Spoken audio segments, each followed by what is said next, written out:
I was 17 when I broke the only rule my family ever had. Family business stays in the family. I thought I was protecting my cousin from one man. I didn't know I was lighting the fuse that would burn our entire family to the ground. And some nights, I still wonder if I saved her or destroyed us both. How do you flip the script on a family rule so deeply ingrained it's practically carved into your DNA? In my family, the Blackwoods, there was only one rule. And it wasn't just a rule. It was a commandment. Family business stays in the family. No outsiders. No cops. No one beyond the bloodline. When Dad got arrested for tax evasion, we told the neighbors he was off on a business trip. When Uncle Garrett got caught stealing from his law firm, we called it a well-deserved sabbatical. And when my older brother Zane started slinging drugs from our basement, my mom baked cookies for the police and chirped, "He's away at college." That was the code. Blood protects blood, even when that blood is toxic. I believed in it completely until I turned 17. That's when I learned what my cousin Freya had been living with. She'd moved in with us when she was 12, after her parents died in a car accident. Freya was quiet, shy, the type who always lingered at the edges of a room. She spent most of her time locked away in the attic bedroom my mom had fixed up for her. Everyone figured she was just grieving. Even 5 years later, she barely spoke at dinner. And whenever Uncle Garrett walked into the room, she'd flinch. One afternoon, I went to borrow some paint from her. I found her hunched over a canvas, tears streaming down her face. But this wasn't sadness. This was fear. The painting, it showed the silhouette of a man in a doorway, towering over a small figure curled up on a bed. The brushstrokes were jagged, frantic. "Freya, what is this?" She spun around, eyes wide. "Nothing. It's just abstract." But I knew that doorway. It was her doorway. That night I heard them. Heavy footsteps in the hall. Slow, deliberate, stopping outside her room. Then the click of a lock. I peeked out in time to see Uncle Garrett slipping inside with a key. My stomach turned to stone. For weeks I gathered proof. I recorded the footsteps, logged every time he visited, noted how Freya would vanish for hours afterward, coming back with red, puffy eyes and trembling hands. I even found the spare key he'd hidden behind the portrait in the hallway. When I finally confronted her, she broke. "You can't tell anyone," she sobbed. It'll destroy the family. Garrett said if I talk, he'll have me thrown into foster care. He says no one will believe me. That's when it hit me, the family code wasn't protecting the family. It was protecting a predator. And I decided that code was about to break. Thanksgiving. The entire Blackwood clan crammed into the dining room. 23 relatives laughing, gossiping, eating pie. Freya sat pale and silent next to Garrett. I stood, phone in hand. "I'd like to propose a toast," I said. Everyone raised their glasses, smiling. "To family traditions," I continued. "Specifically, our tradition of protecting family secrets." Garrett's face drained of color. I hit play. His voice filled the room crystal clear, whispering threats through Freya's door. "From just 3 nights ago." The room froze. "Our code says blood protects blood," I said, my voice steady. "So, I'm protecting Freya from him." Garrett lunged at me, but Zane, of all people, stepped in front of him. "Sit down, Garrett," my brother said, quiet, firm. I realized then, I wasn't the only one who'd been listening outside that door. Garrett sputtered that the recording was fake. But I had more. Photos of the key, Freya's paintings, a full log of his late-night visits. The family split instantly. Half wanted to hush it up, handle it privately. The other half wanted him gone. But I wasn't finished. "I've been documenting everything for months," I said, pulling out a second phone. "And Detective Morrison already has copies." The room exploded. My mom grabbed my arm hard enough to bruise.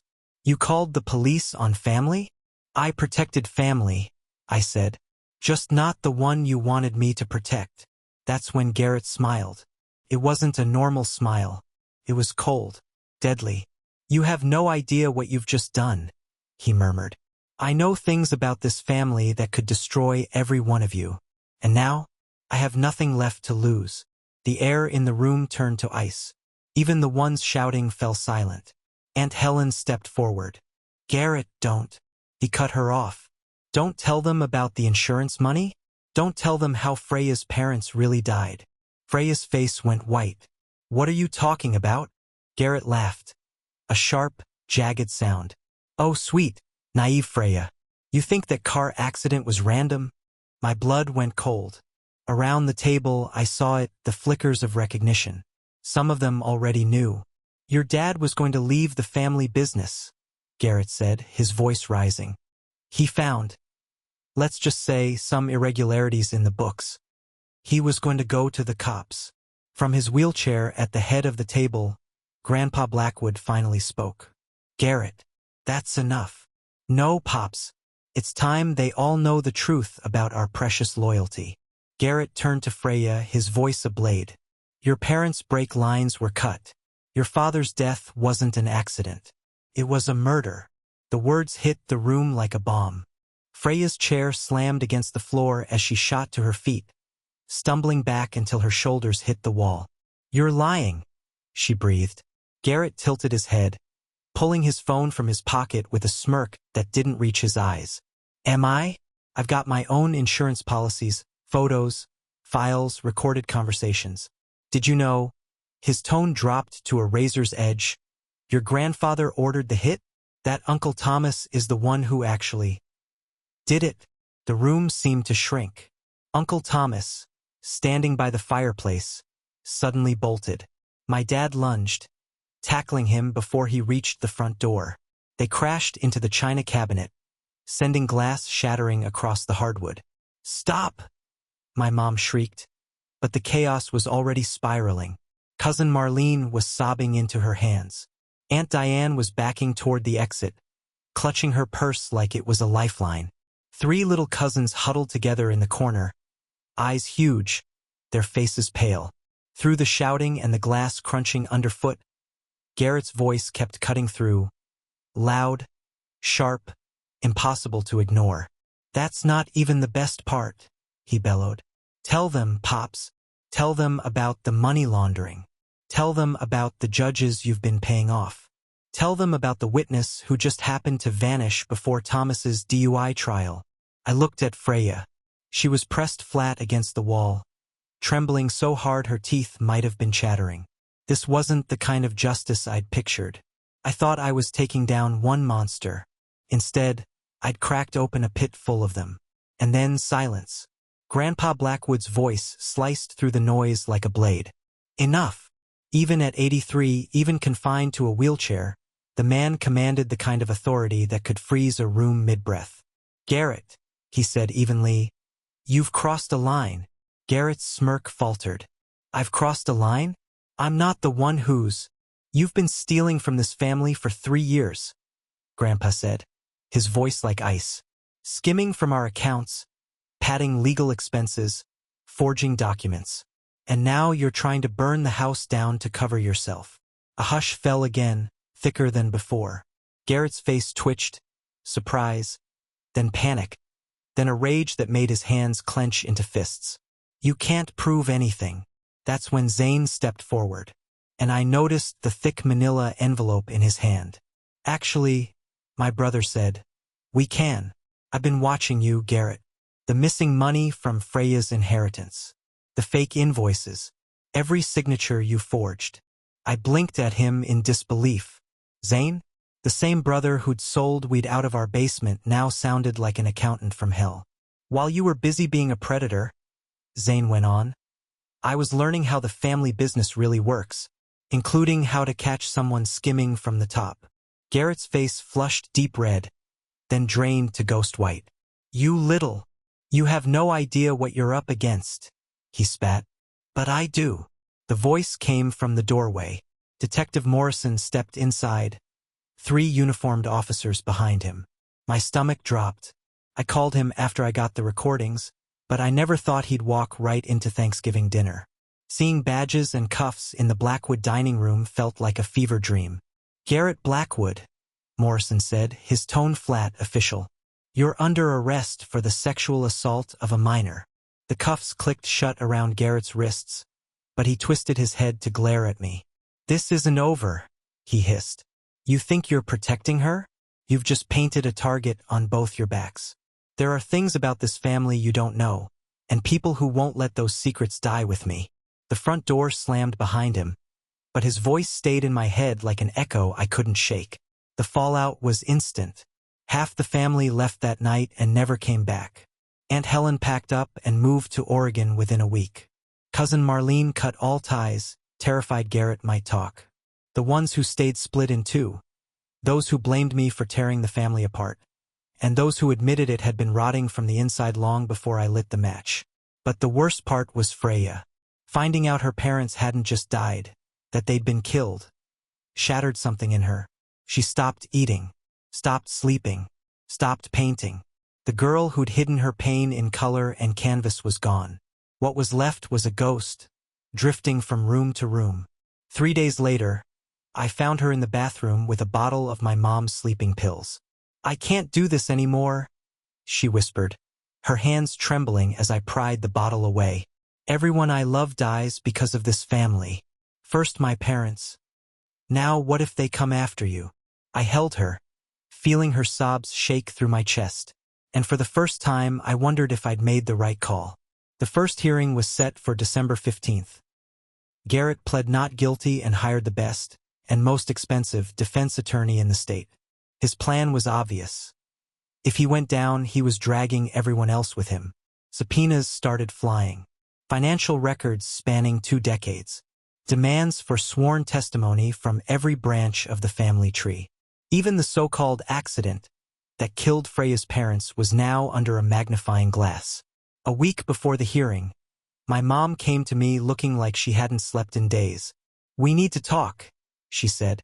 We sat in the kitchen, the same place I'd confronted her about Garrett just weeks before, though it felt like years had passed. There's a lot you don't understand about this family, she began. Your grandfather isn't just a businessman. A chill crawled up my spine. What are you saying? I'm saying the Blackwood name has power in this town for reasons that go way beyond legitimate success. My stomach nodded. She reached into a folder and spread papers across the table, bank statements, legal files, photos. The family business isn't just construction and real estate, she said. We've been laundering money for dangerous people for decades. Judges, police chiefs, city council members, all on our payroll. I just stared. The floor seemed to tilt beneath me. Freya's father found out, Mom said. He was going to expose it all. So, your grandfather had him killed. The words hit like a gut punch. And you're telling me this now because? Because Garrett's lawyer is going to use all of it to create reasonable doubt. He's going to claim he was framed by a family of criminals who needed a scapegoat. I looked at my mother, really looked at her, and saw a stranger. How long have you known? About the laundering? Since I married your father. About Freya's parents? I suspected, but I didn't know for sure until tonight. And about what Garrett did to Freya? Her face crumpled. I swear I didn't know. If I had. What? Called the cops? That's not how this family works, and we both know it. The silence between us felt heavy enough to crush me. So, what happens now? I asked. Now you have a choice, she said. Testify against Garrett and watch this family burn, or find another way. What other way? She held my gaze, and for a second I saw something in her eyes that looked like Grandpa's, cold, calculating. Garrett dies before he can testify. I stared at her. You're talking about murder. I'm talking about protecting this family. The same thing you thought you were doing when you exposed him. I pushed back from the table so hard my chair toppled over. I'm not a killer, Mom. No, she said softly. But your grandfather is. And if you don't come up with another solution, that's exactly what's going to happen. I walked straight out of the kitchen, my heart pounding so loud it felt like it was echoing in my skull. I didn't stop until I reached Freya's room. She was sitting by the window, staring out at the December snow like she was somewhere far away. We need to leave, I said, no hello, no preamble. She turned toward me, her eyes hollow. What? This family is never going to let us be free. Either they kill Garrett to keep their secrets, or they kill us to keep themselves safe. We have to disappear. She shook her head slowly, like my words were coming from underwater. I can't run forever. You won't have to, I told her.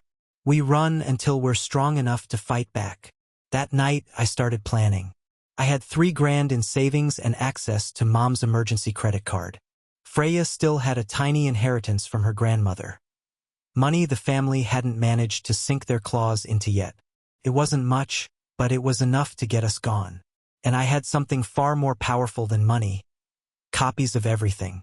The recordings of Garrett. The financial records Mom had shown me. The evidence Zane had collected. If the Blackwoods wanted to play dirty, I was going to show them exactly how filthy the game could get. For the next 3 days, I buried myself in preparation. Researching cities where we could vanish, shelters that helped teens escape dangerous families, legal aid groups that knew how to fight people like ours. But just when the plan was nearly complete, Zane closed my bedroom door behind him. I know what you're thinking, he said. Do you? You're going to take Freya and vanish. He sat down on my bed, looking older and harder than 19. It won't work. Why not? Because Grandpa's got eyes everywhere. Cops in his pocket, PIs on speed dial, favors owed in half the state. He'll have you back here within a month. I slumped into my desk chair. So what? We just wait for them to kill Garrett and pretend none of this happened? No, his voice was low. We burn it all down. When I looked at him, really looked, I realized the screw-up who used to sling drugs from our basement was gone. What sat in front of me now had sharp eyes, a calculating edge that looked uncomfortably like Grandpa's. What do you mean? He pulled out his phone and opened a recording app. I've been documenting everything for the past year. Every bribe, every illegal deal, every threat. I've got Grandpa on tape ordering surveillance on people who crossed him. I've got Dad explaining how to launder money.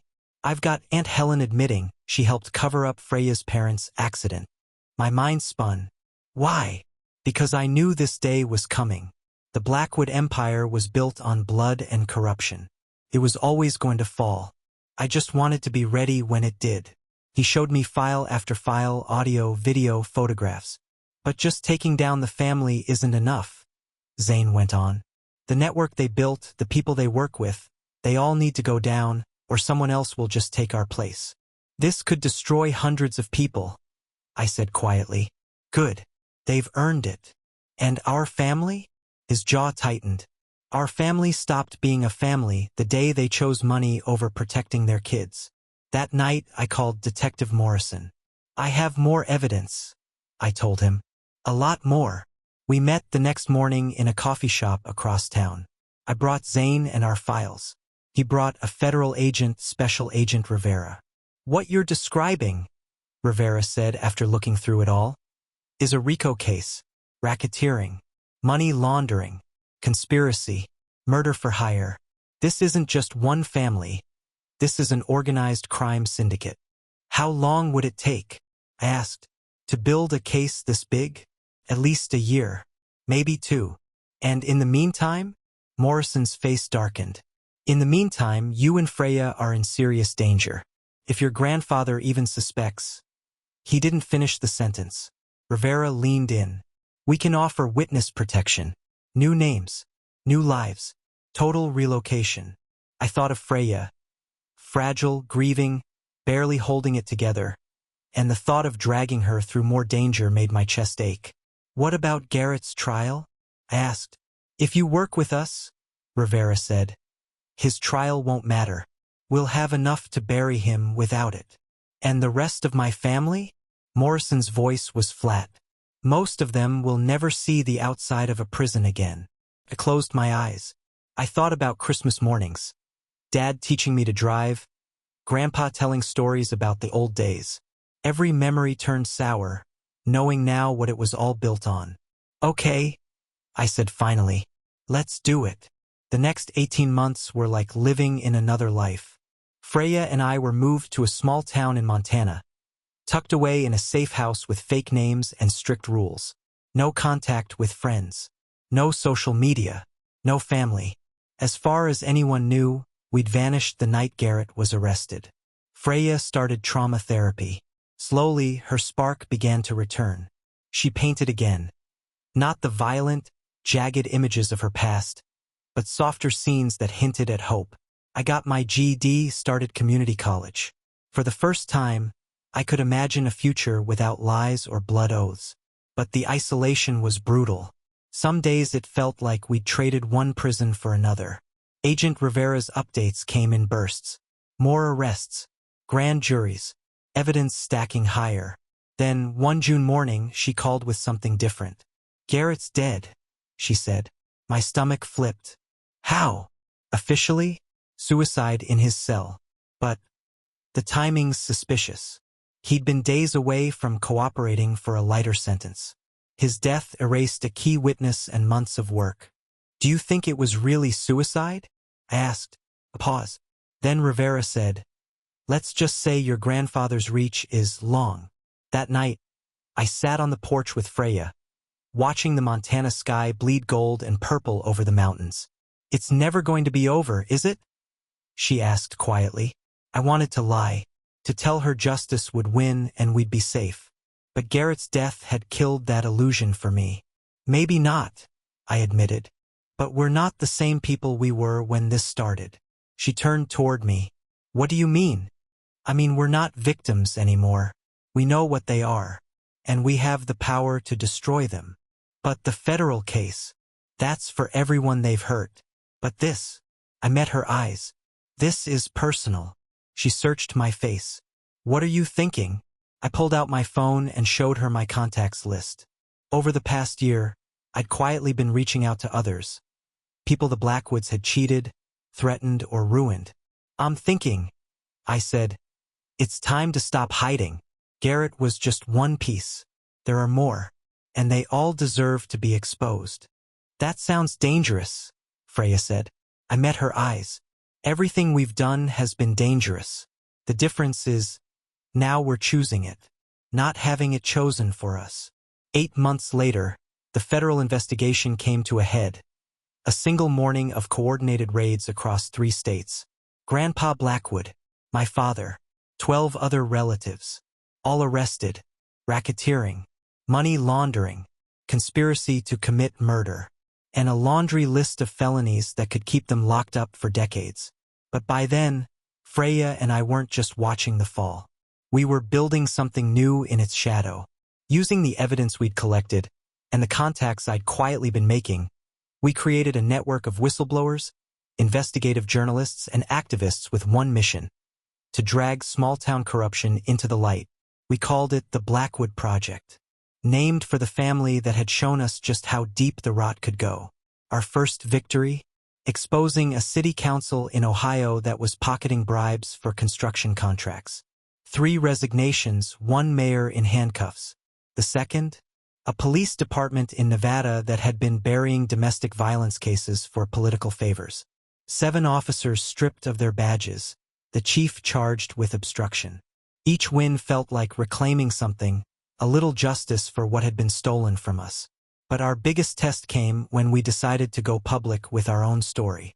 I'll never forget sitting in that Denver television studio under the hot lights, staring into the eyes of Patricia Lang, one of the toughest investigative journalists in the country. "Why speak out now?" she asked me, live on air.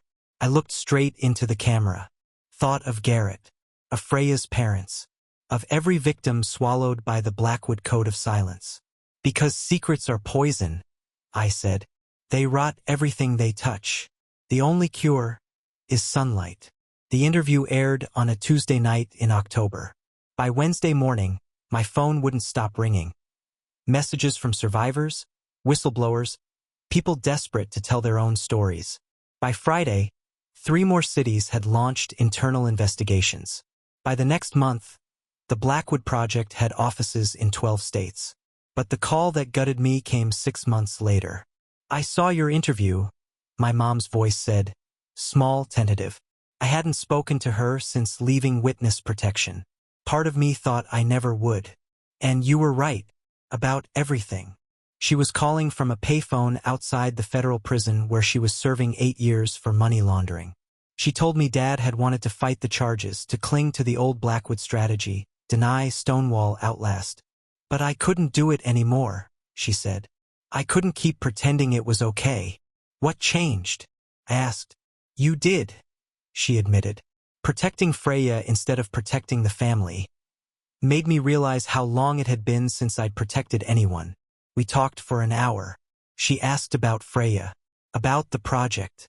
And before she hung up, she said, I know I don't have the right to say this, but I'm proud of you.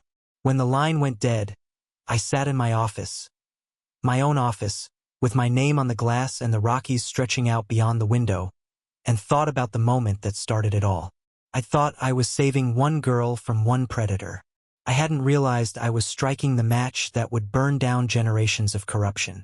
The Blackwood family code, blood protects blood, had always assumed family was worth protecting, no matter the cost. I'd learned something different. Family isn't about blood. It's about choice, about who you'd risk everything to protect, and who would risk everything to protect you. Freya walked into my office fresh off a flight from California, where she just testified in a corruption case. How'd it go? I asked. 3 convictions, she said, satisfaction in her voice. And 2 more cities want our help. I took her in. Not the pale, shaking girl in the attic anymore, but a force. I've been thinking, she said. About what? She smiled. A real smile, the first one I'd seen in years. Garrett was right about one thing. I didn't know what I was doing when I called the police that night. I raised an eyebrow. Now I know exactly what I'm doing, she said. And I'm just getting started. 5 years later, the Blackwood Project had exposed corruption in over 200 communities.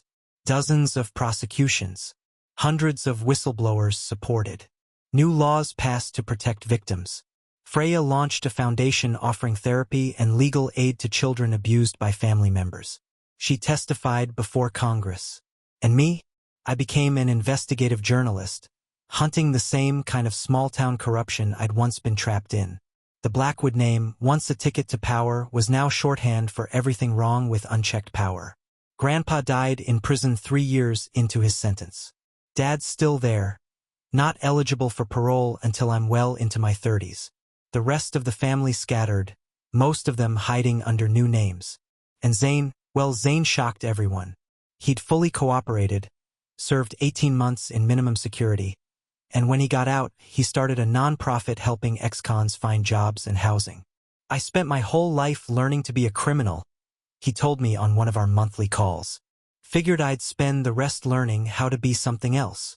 The call I'd been dreading came on a bitter February morning.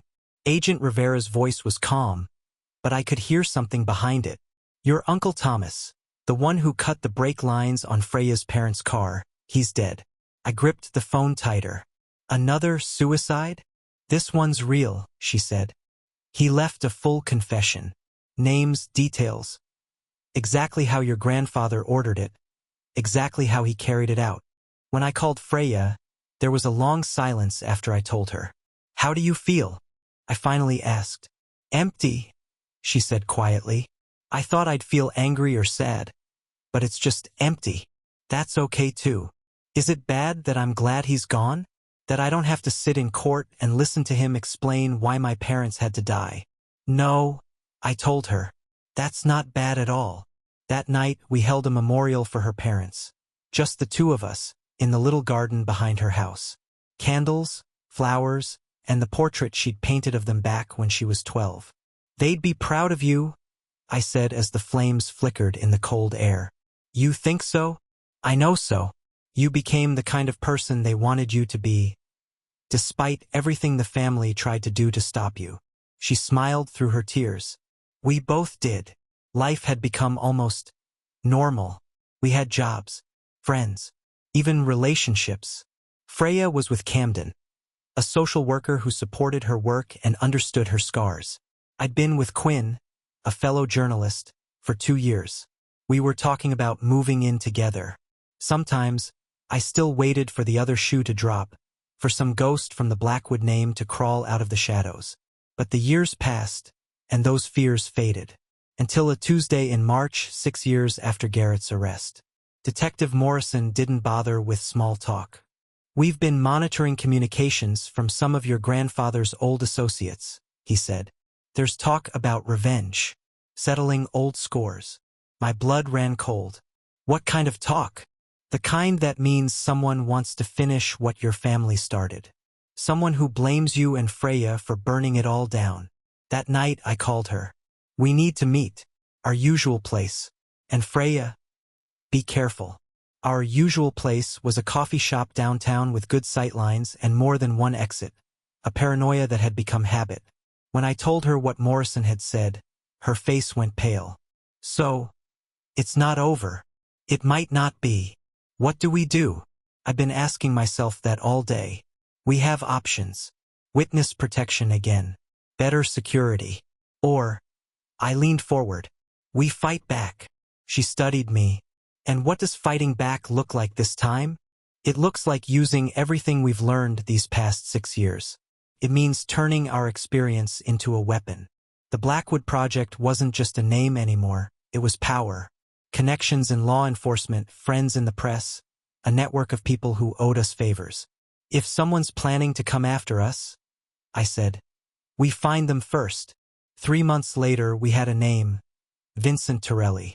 One of Grandpa's old business partners, a construction boss whose company had washed millions for criminal organizations.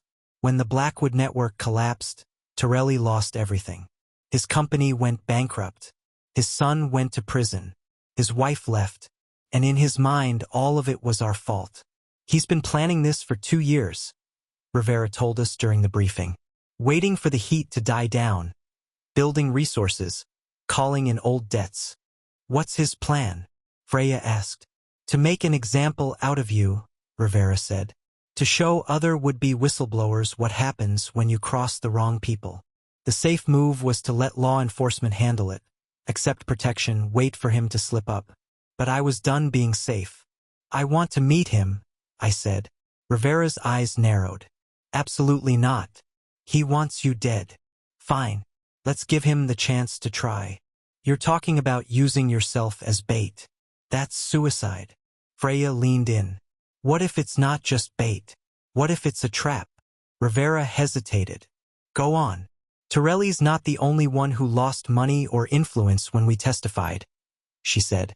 "There are probably dozens more. So what if we could pull them all into one place? Make them reveal themselves?" Took 6 weeks to set it up. We leaked to the right people that we were writing a tell-all book. One that would name names, drop fresh evidence, expose deals that had never seen daylight in court. Then, we announced a private discussion for interested parties before the book went to print. The bait was perfect. Anyone who'd escaped prosecution but had skeletons in the Blackwood closet would want to know exactly what we knew, and how much of it was about them. We booked a hotel conference room in downtown Denver. Told them it was an informal chance to address concerns. What they didn't know: every word would be recorded, every face photographed, and federal agents would be listening from the next room. Vincent Torelli was the first to arrive.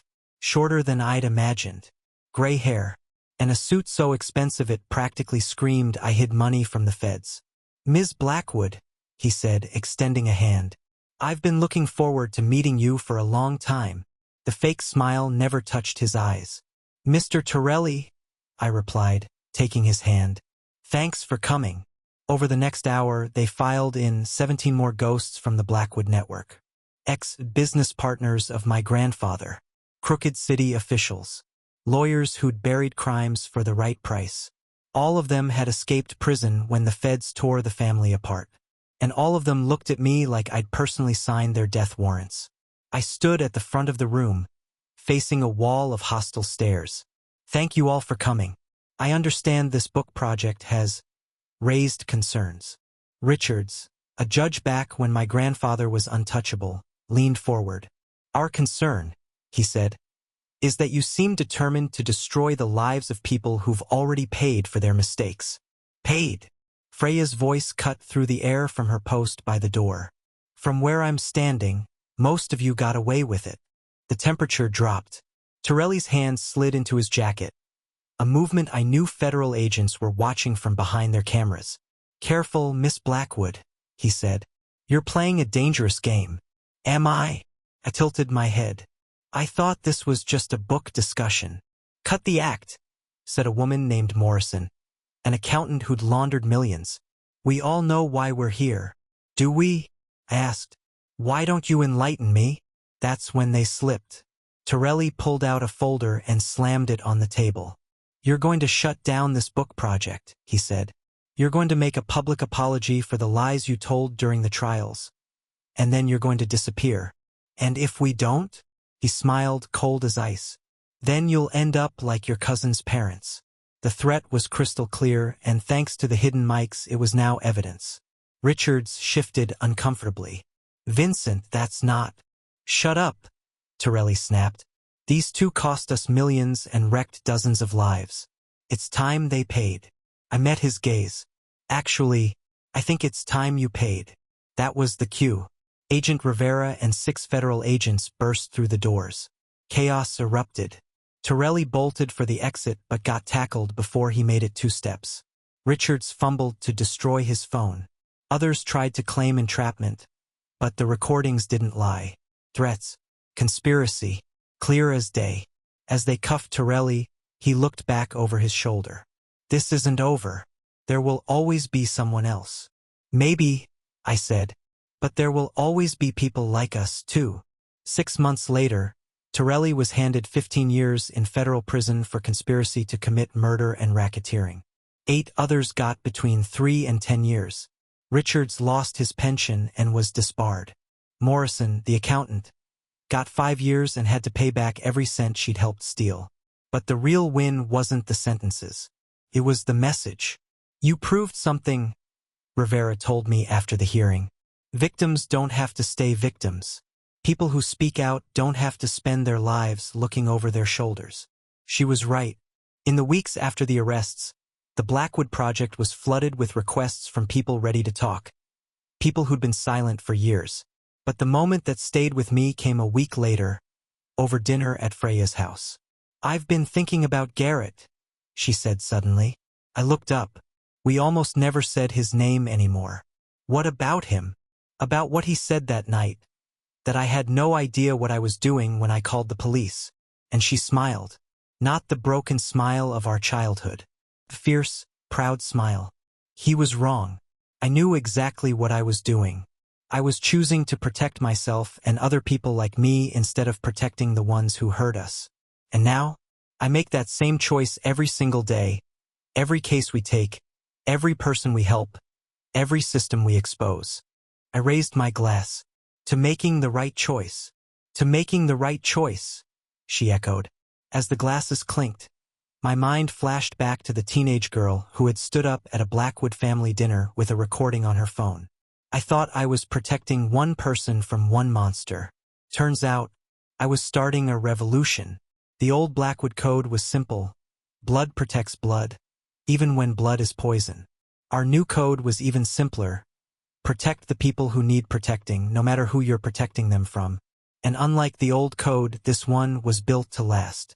10 years later, I found myself standing in front of the Supreme Court building in Washington, D.C., watching Freya climb those iconic marble steps. She wasn't the quiet, haunted girl from the attic anymore.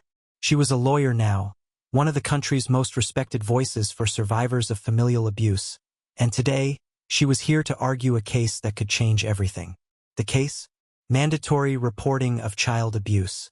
If it passed, teachers, doctors, and social workers would be required to report suspected abuse immediately, with real consequences for those who turned a blind eye. It was personal. For both of us. If these laws had been in place when we were kids, maybe someone would have seen the signs. Maybe Uncle Garrett wouldn't have had years to hide in plain sight. As she disappeared inside, my phone rang. "Congratulations," Detective Morrison said. "Just saw the news. The Blackwood Project won the National Whistleblower Award. The award recognized our work exposing corruption in over 500 communities across the country. The prize money? We'd already decided it would go straight to organizations supporting child abuse survivors. It feels surreal," I admitted. "You've earned it," he said. Both of you. Have we? Or were we just lucky Garrett was stupid enough to make those threats on tape? Morrison paused. Let me tell you something. I've been a cop for 23 years. I've seen people crack under pressure. I've seen people look the other way because it's easier. What you and Freya did that night, standing up to your family, risking everything to protect someone who couldn't protect herself, that wasn't luck. That was courage.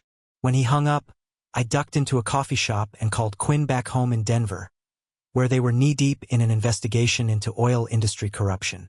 How's our girl doing? Quinn asked. She's magnificent. Born for this. And you? I thought for a moment. Proud. Grateful.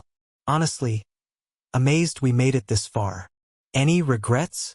I'd asked myself that question for 10 years. Did I regret tearing apart the Blackwood family? Did I regret the wreckage left behind? No, I said.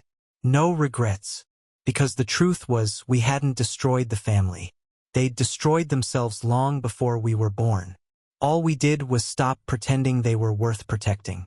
The real family, the one we built, was stronger than anything the Blackwood name had ever stood for. 3 hours later, Freya walked out of the Supreme Court building with a smile that could have lit up the city. We won, she said simply. The ruling was 7-2 in favor of mandatory reporting. It would take time to implement, but in 5 years, every state would have laws designed to protect kids from the very kind of abuse we'd lived through. That night, we celebrated at a little restaurant near the Capitol. Freya ordered champagne. She raised her glass and toasted to the end of family secrets.